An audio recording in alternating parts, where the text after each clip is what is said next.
In the game Thyria, we play as a witch who enters the minds of cursed villagers to defeat the demons that plague their nightmares. How cool of a concept does that sound? Also, as a disclaimer, I got a free review key to try out this game. To fight these demons, we use guardians that are crafted from special stones that we find and combine together, each combination making its own unique guardians that take on their own special appearances, stats, skills, and ability depending on the stones used. Plus, depending on whether the sun or the moon is up, all the abilities of your guardians change. Yes, there is a day and night cycle within the minds of those that sleep. Where I found this game excelled the most was in the customization of my guardians.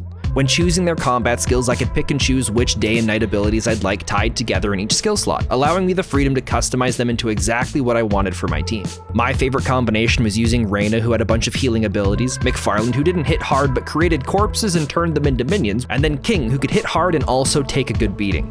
As I leveled up the stones of each of my guardians, it gave access to more powers and gave additional attribute points that I could spend on them. So, to make the team combo even better, I improved McFarland's affinity, giving him a high chance of collaborating, which has a percentage chance of activating every time a guardian uses an attack or skill on their turn. So when it does activate, he gets to automatically use his own skills. So I boosted it up high enough that pretty much every time one of my guardians would use an attack on their turn, he would also get to go and usually summon extra minions for me. Even if there were no corpses for him to summon them from, which I think was a bug, but I am not complaining. It helped me through a lot. Where I found this game struggled was in its early stages. The tutorial threw itself at me with a bunch of images and text. If it wasn't for having past experiences in games with similar mechanics, I probably would have hated my first impressions and wouldn't have really gotten that far into the game. It also doesn't help that for me, story is what drives me forward in most games, and this one felt a little lacking on that, but only because the concept of this game is so incredibly cool, and it also teases you a little bit with the story at the beginning, but as you progress through, it doesn't really seem to amount to much other than an old man telling you that the people of his village are troubled, so you decide to help him by looking into it. I would have really liked to have some sort of motivation for our main character besides just helping people.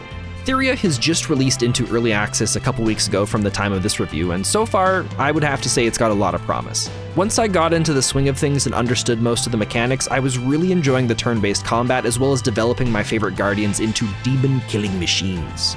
The only other thing that I can say about this game is that its dream worlds feel heavily inspired by roguelike games with how you launch and start them, and honestly, this game could also pass as a pretty good roguelike.